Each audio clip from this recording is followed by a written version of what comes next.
Hi friends, welcome to Nanjil Diaries.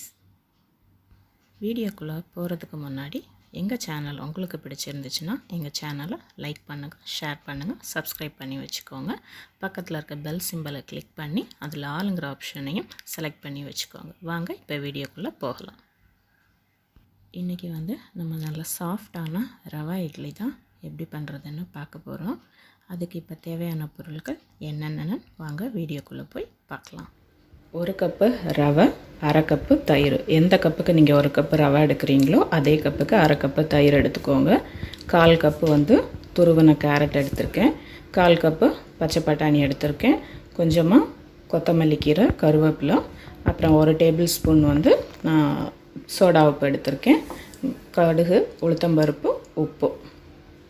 இதான் இதுக்கு தேவையானது. வாங்க இதை இப்போ எப்படி பண்ணலான்னு பார்க்கலாம். ஒரு பேன் வச்சுருக்கோம். இந்த பேனில் ஒரு 2 ஸ்பூன் ஆயில் போட்டுக்கலாம். எண்ணெய் நல்லா சூடானதுக்கப்புறமா நம்ம கடுகு, உளுத்தம்பருப்பு போட்டுக்கலாம்.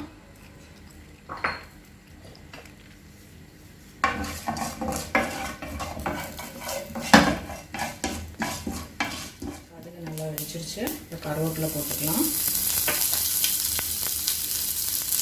அதுக்கு கூடவே நம்ம எடுத்து வச்சுருக்கு 1 கப் ரவையை போட்டுக்கலாம். ரவையை போட்டுட்டு ஒரு 2லேருந்து 3 நிமிஷம் இதை நல்லா வறுத்து எடுத்துக்கோங்க. நல்லா வாசனை வர வரைக்கும் நம்ம வறுத்தாச்சு. இப்போ நான் ஸ்டவ் ஆஃப் பண்ணிடுறேன். ஆஃப் பண்ணிவிட்டு இதை நல்லா ஆறட்டும். ஆறினதுக்கப்புறமா நம்ம இதில் தயிர் சேர்த்துக்கலாம். இப்போ நம்ம மாவை கலந்து வச்சிடலாம். இப்போ நான் ஒரு பவுல் எடுத்துருக்கேன். இதில் நம்ம வறுத்த ரவையை போட்டுடலாம்.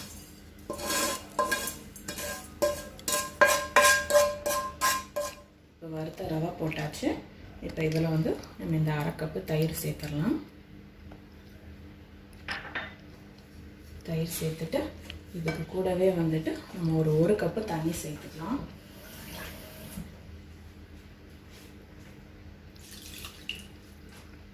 இப்போ இதை நல்லா மிக்ஸ் பண்ணி விட்டுக்கோங்க.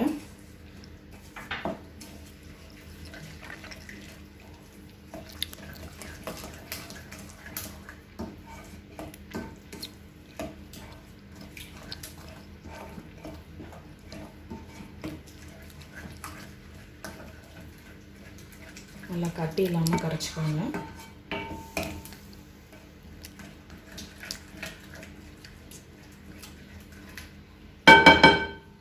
இப்போ நல்லா இதை மிக்ஸ் பண்ணிட்டோம். இதை ஒரு 15 நிமிஷம் அப்படியே விட்டுருவோம். அப்போ தான் உங்களுக்கு இந்த ரவை நல்லா சாஃப்டாகி வரும். ஸோ இதை அப்படியே ஒரு 15 நிமிஷம் மூடி போட்டு வச்சிடலாம். இப்போ நம்ம இதை மிக்ஸ் பண்ணி வச்சு ஒரு 15 நிமிஷம் ஆயிடுச்சு. பாருங்கள், நம்ம ஊற்றின தண்ணி எல்லாத்தையுமே ரவையில் நல்லா உறிஞ்சிருச்சு. இப்போ நல்லா திக்காகிடுச்சு பாருங்கள். இப்போ இந்த ஸ்டேஜில் இன்னும் கொஞ்சம் நம்ம தண்ணி ஆட் பண்ணிக்கலாம். இட்லி பதத்துக்கு கொஞ்சமாக ஒரு 1/4 கப்பு போல் தண்ணி ஊற்றிருக்கேன். மிக்ஸ் பண்ணி பார்த்துட்டு வேணும்னு போட்டுக்கலாம். இட்லி மாவு எப்படி இருக்குமோ அந்த அளவுக்கு இதை கரைச்சி எடுத்துக்கோங்க.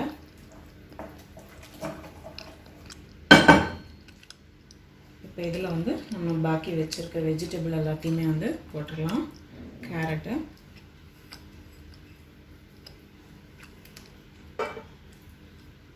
பட்டாணி, கொத்தமல்லி கீரை. இதுக்கு தேவையான உப்பு போடலாம். நம்மளும் இப்போ இட்லிக்கு தேவையான அளவு உப்பு போட்டுக்கலாம்.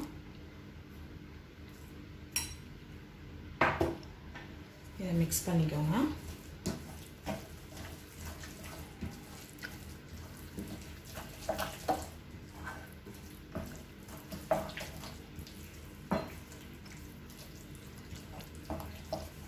ரொம்ப தண்ணியாக மிக்ஸ் பண்ணிடாதீங்க. ரொம்ப தண்ணியாக மிக்ஸ் பண்ணிங்கன்னா இட்லி உங்களுக்கு சாஃப்டாக வராது, ஒரு மாதிரி சப்பி சப்பி வரும். கொஞ்சமாக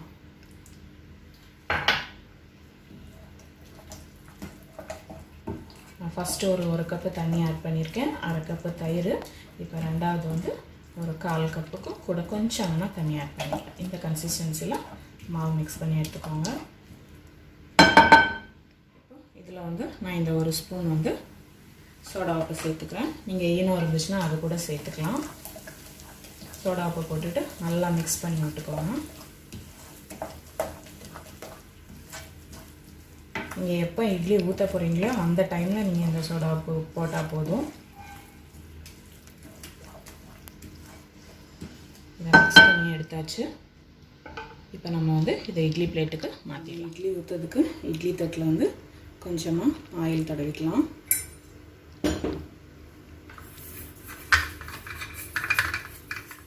இட்லி தட்டில் எல்லாத்துலேயும் எண்ணெய் தடவி வச்சுக்கிட்டோம். இப்போ மாவு ரெடியாக இருக்குது. நம்ம இந்த மாவை இட்லியாக ஊற்றிடலாம்.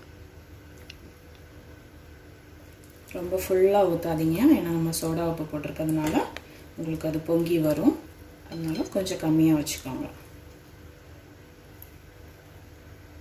இந்த மாதிரி எல்லாத்துலேயும் இட்லி ஊற்றி எடுத்துக்கலாம். நம்ம இட்லி எல்லாமே ஊற்றி எடுத்துக்கிட்டோம். குக்கரில் இட்லி வேக வைக்கிறதுக்கு தண்ணியும் சூடாக இருக்குது. இப்போ அதை நம்ம அடுப்பில் வச்சிடலாம்.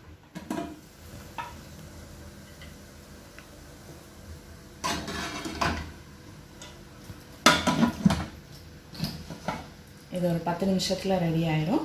10 நிமிஷம் கழித்து நம்ம இட்லி எப்படி இருக்குன்னு பார்க்கலாம். வச்சு 10 நிமிஷம் ஆயிடுச்சு. இப்போ நம்ம இட்லியை செக் பண்ணிடலாம். சூப்பராக இட்லி வந்துருச்சு. இப்போ இதை நம்ம வெளியே எடுத்துடலாம்.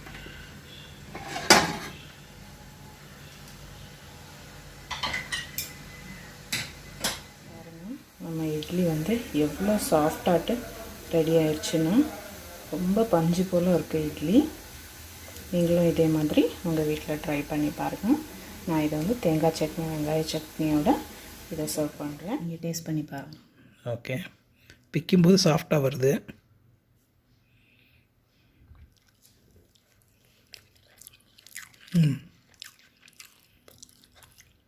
இட்லி சாஃப்டாக இருக்கா? சாஃப்டாக இருக்குது, பஞ்சு போல் இருக்குது.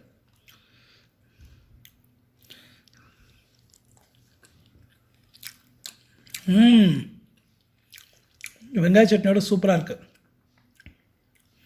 சாம்பாரோட தட்டுருமா? அவுச்.